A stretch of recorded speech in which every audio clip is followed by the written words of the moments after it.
Luck does not exist. The only thing that exists is the grind. Working at your craft day in and day out. Individuals that are successful, some people say that they got lucky. Quote unquote lucky. Nah. They are the ones who worked on their craft and every second for them counted. They worked on their craft for a year, 5 years, 10 years, 15, 30 years before they got where they got. So what you're making, if you're saying that other individuals that are successful got lucky, you're making an excuse.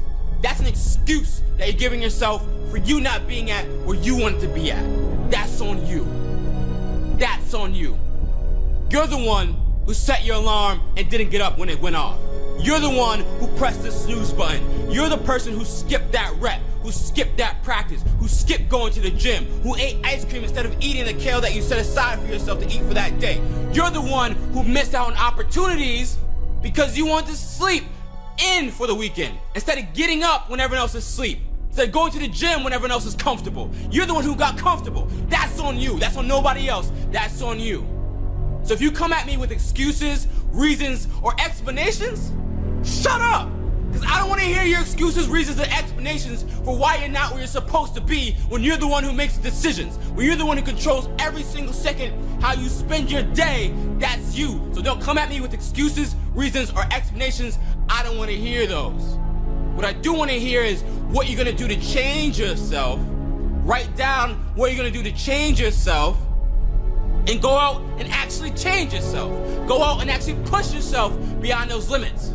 Go out and actually get up on the first alarm that you set off, get up on that one. When you get tired in the gym, push yourself through that extra rep. Fail and push yourself through that.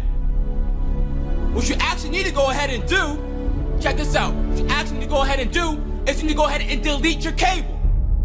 How about that? How about you delete your cable? Delete your Netflix, your HBO. Delete your cable. Take that $150 that you're spending every month on crap that you're watching. Listen, TV does not help you grow. The shows that you watch, Empire, all that stuff, that does not help you grow. That wastes your time. Take that time, energy, and money that you're spending watching TV, and how about you take that and put that towards your goal? Put that towards where you're trying to go. Take that $150 that you're spending on cable on a monthly basis. That's like 2 G's a year. Take that and put that towards your goal and then see what happens. Focus on yourself. Don't worry about what other individuals are doing. They are not lucky. Get that idea out of your head. The only one that can make the change is you and yourself alone. Start with yourself. Work on yourself. Make the sacrifices that you need to make. Take the time that you have and see how important it is every single second of the day. You control what you do. Nobody else does that. You have to get out there and grind.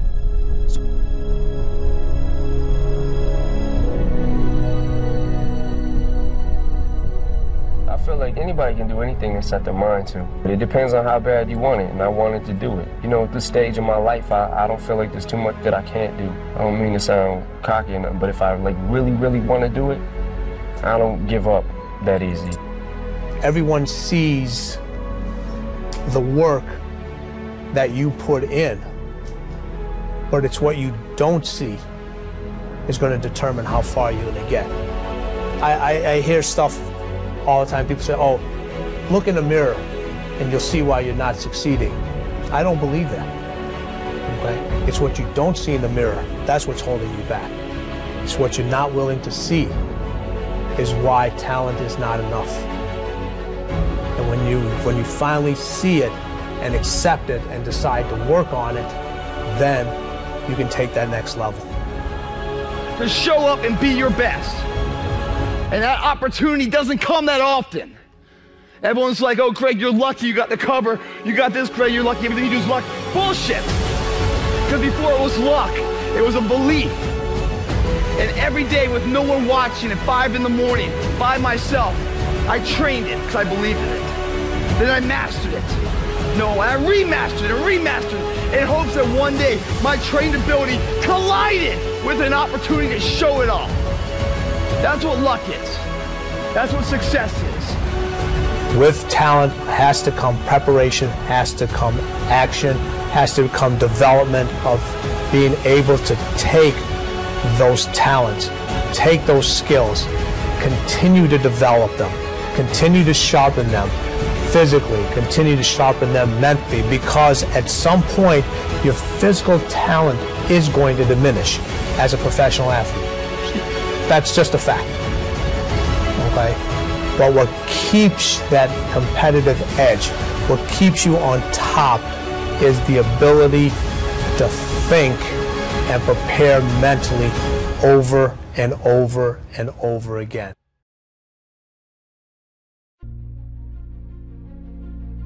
One of the most important things that I've learned along the way is the value of time. I want to challenge you to really think how you will spend your time.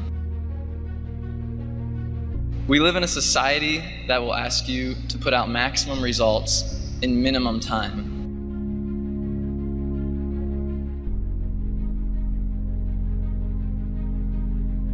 We replace face-to-face encounters with texting and Facebook.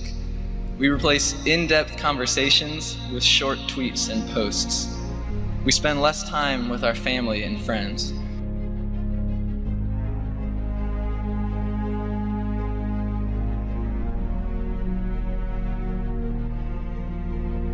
Now, I used to think that success in life and relationships was about talent, but I've discovered that it's really about time.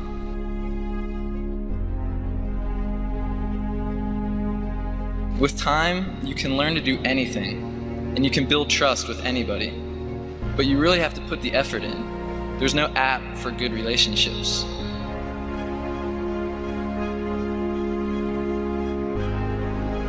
Someone told me once that people don't care how much you know until they know how much you care.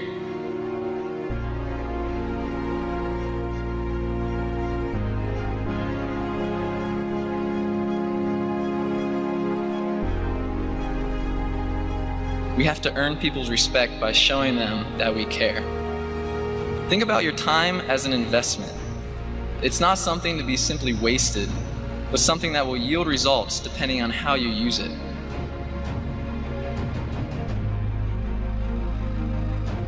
It's valuable, and when used to enrich the lives of others, the return will be incredible.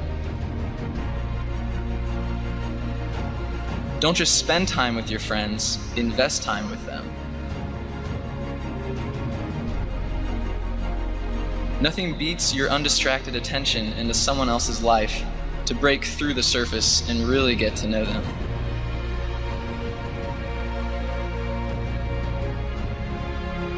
Wherever you are, be all there.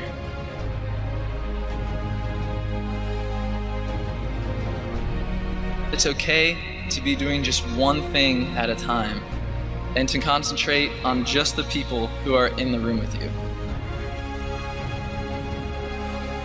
Despite what it seems, everyone still has the same amount of hours in a day as they did in years past.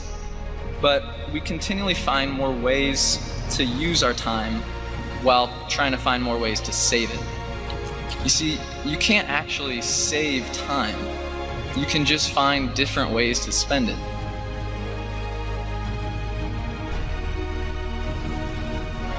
We need time to think, to be alone, to dream. So step back and think about what you really don't want to lose. Because opportunities will come and go, but some relationships will last a lifetime. I said, I can't move. I said, there's a shock going through my whole body. I can't feel anything, man. I still remember the day I was in the film room watching film, and I was watching the California Bears, and my defensive backs coach, Larry Slade, came in the room. He said, Inky Johnson, I got some good news for you. And I dropped the clicker, and I said, Coach, what is it? He said, son, you're a projected top 30 draft pick.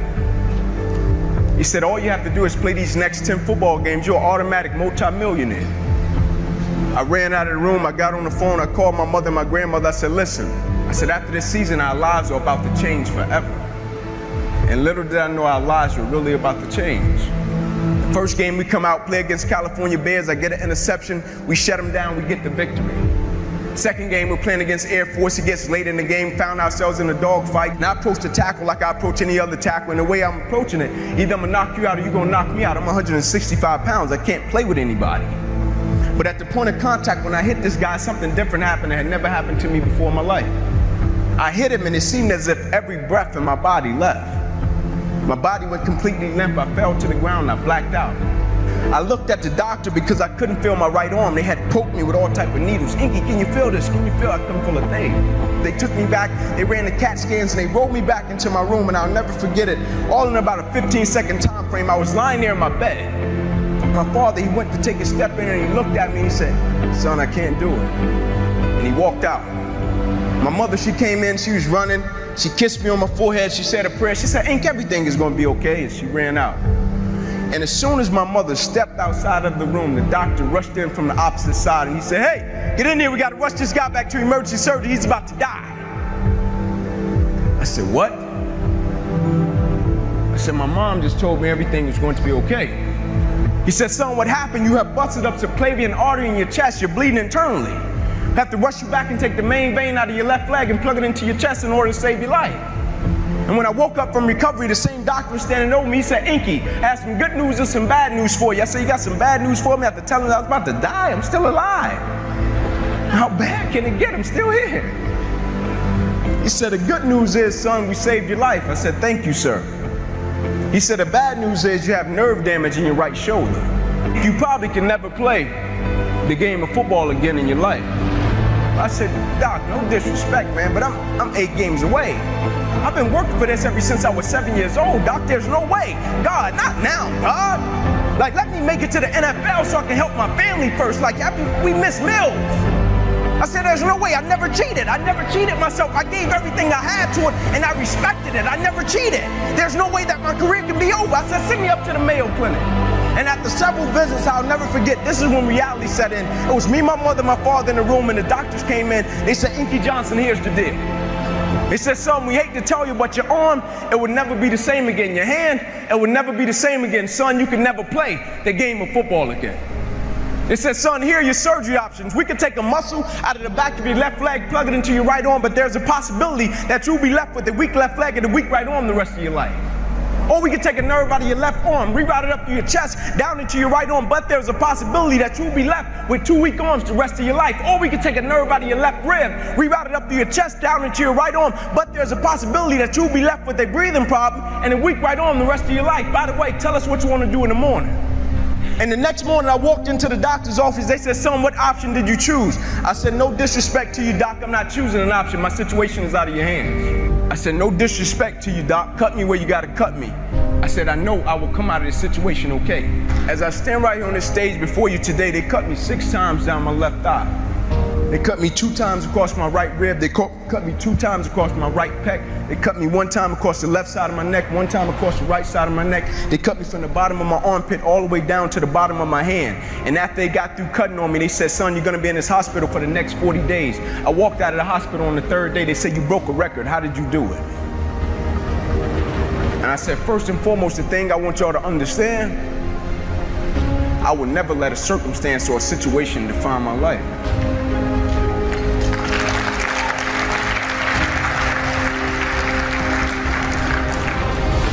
But most importantly, you know what I had invested? I had sweat equity. I had been working my whole life. And what I didn't understand, by being determined to chase something, by being committed to it, and what commitment is staying true to what you said you were going to do long after the mood that you have set it in has left. You see, people think commitment is saying, yes, I'll do it on the days when it feels good.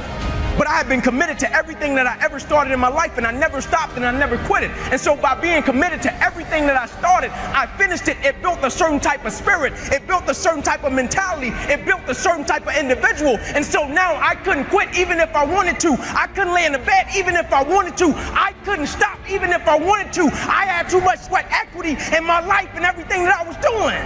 I understood the process is more important than the product. It wasn't about the outcome for me. Whether I made it to the NFL or not, that was inconsequential in God's plan for my life. But I was going to fall in love with that process, because I understood by falling in love with that process, it was going to turn me into a machine. A lot of people need a little extra money to get motivated. A lot of people need, you know, whatever the case may be, a little bonus to get motivated. I don't need anything but breath in my body and life. And every day I wake up, I understand I got 2 children depending on me. I understand I got a wife depending on me. I understand I got a world that needs me. The reason I go at life with the passion and the zeal that I go at it with is because I understand every day of my life is somebody in the world that is dependent on me. It may not be you, and if it's just about you, you're in trouble, because I'm telling you, you're gonna hit something in life that's a lot tougher than you, and it's gonna test your will and it's gonna test your heart. And if it's just about you and if it's just about the product, it will crush you. Every day I get up, I understand it's somebody in the free world that's looking at me to see if I'm gonna keep going, and so I can't quit. And so I went back to school the next week after they had just saved my life. I was back in class. I had to learn how to write all over again, had to learn how to walk all over again, had to learn how to tie my shoe all over again, had to learn how to bathe all over again, had to learn how to live life all over again. Never one time did I say, let me go home, I need a break. You see, the thing we have to understand about everything that we're a part of, first and foremost, it's a blessing by God. And when it's a blessing, you can't help but to give everything you got to it. My life got saved. I got spared my life. I almost died. The doctor came to me on the field. He was on one knee and he grabbed my wrist and he said, son, you don't have a pulse. I don't even know how you're still living. The thing about it, my wound, like you can see this. You can see my arm. My wound is visible. But it's a lot of people in this room that are wounded and you can't see it. And it's internal. And so the opportunities that we pass up to be a blessing to other people, we can save their life with just one encounter. In my last doctor visit, they came to me and they said, sorry, Inky Johnson, you will never be able to use this arm or hand again in your life. I said, no disrespect to you, doc, but I will use this arm and this hand every day for the rest of my life by the way that I live my life. Every day I'm going to impact someone's life. Every day I'm going to empower someone. Every day I'm going to inspire someone. Every day I'm going to encourage someone.